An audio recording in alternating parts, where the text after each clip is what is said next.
आहेत शिष्टमंडळाची त्यांची रूपरेषा त्यांची कशी त्याबद्दल मला नाही माहिती, परंतु उपोषण नाही थांबणार. चर्चेत सरकारकडून येतंय म्हणल्याच्या नंतर सन्मान होणार त्यांचा, आम्ही त्यांच्याशी चर्चाही करणार. उद्याचा विषय उद्यावर आपणच सांगितलं होतं 29च्या आत सगळ्या मागण्या त्याची मंजुरी द्या, अंमलबजावणी द्या म्हणून. त्यामुळे 29 पूर्ण आहे, त्यांना रात्रभर पण आहे. पाटील त्यांनी जर आश्वासन दिलं किंवा तुम्हाला जसं वाटेल त्यांनी जर आज आश्वासन दिलं उद्याचं आंदोलन तुम्ही स्थगित करणार का? त्यांच्या आश्वासन नको बाबा. आश्वासनावर माझ्या समाजाच्या लेकराचं पोट भरणार आहे का? माझा समाज उंचीवर जाणार आहे का आश्वासनानं? आश्वासनच त्यांनी दिलं आणि त्यांच्या शब्दाला सन्मान दिला ना. आपण मुंबईत त्यांनी सांगितलं की 1च महिन्याचा वेळ द्या बाकीच्या कामांसाठी. आज 29 मे, 29 ऑगस्ट ते 29 मे 10 महिने वेळ दिलाय. कोण देऊ शकतो इतका? आजच्या बैठकीवर उद्याचं चित्र अवलंबून असेल काय? आजची बैठक होणार नाही, उपोषणाचं तर फायनलच आहे. मला सगळ्या विषयाचे अंमलबजावणी पाहिजे. थांबायचे किती दिवस? 3 वर्ष थांबलोय, आता पण 10 महिने थांबलोय.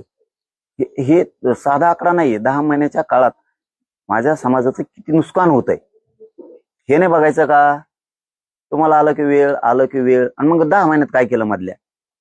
आताही 15 दिवस होते. 16 मे पासून 30 मे पर्यंत तुमच्या हातात 16 दिवस होते. तुम्ही काय केलं? मी रीतीच्या बाहेर बोलत नाही, मी कायद्याच्या बाहेर बोलत नाही.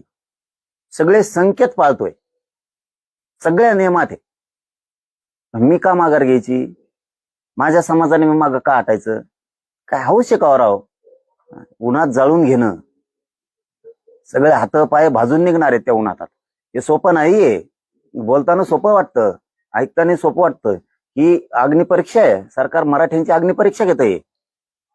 हे साधा सोपा विषय नाहीये. त्यांना वाटतंय ते, त्यांना येशीत बसतायत, इकडे तिकडे हिंडतायत, त्यांना या विषयाची मजा वाटते. ही लय मोठी अग्निपरीक्षा आहे आणि ही अग्निपरीक्षा मराठा समाजाची सरकारनं, देवेंद्र फडणवीसांनी नाही घेतली पाहिजे.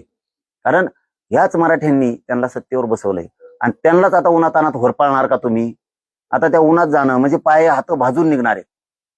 हे स्वतःला समाजाच्या हितासाठी, मराठा समाजाच्या लेकराबाळाच्या कल्याणासाठी आपण या उन्हातानात जाळून घेतोय, स्वतःला हातपाय भाजून घेतोय आपण उन्हाने. हे सरकारला कळत नाहीये का? त्यांना भावनाच नाहीये का? माया दयाचं नाहीये का मराठ्यांविषयी? तुम्ही मग कोणची परंपरा चालवताय? कोणत्या हिंदू धर्माची परंपरा चालवताय? कोणची वारकरी संप्रदायाची परंपरा माया दयाची चालवतात?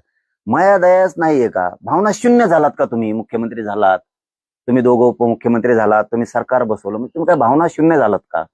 खरंच गोरगरीब मराठ्यांच्या लेकरांचे हाल अपेष्टा आहेत का नाहीत? का त्यांना तुम्ही त्यांचं उन्हाळा करताय विनाकारण? काय काय कोणी अधिकार दिला? तुम्हाला सत्तेवर बसवलं म्हणजे गोरगरिबांच्या मराठ्यांच्या पोरांना तुम्ही उद्ध्वस्त करणार का?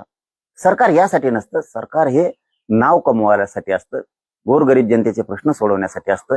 गोरगरिबांच्या लेकरांच्या पाठीवरून हात फिरवणं ही सरकारची जबाबदारी असते.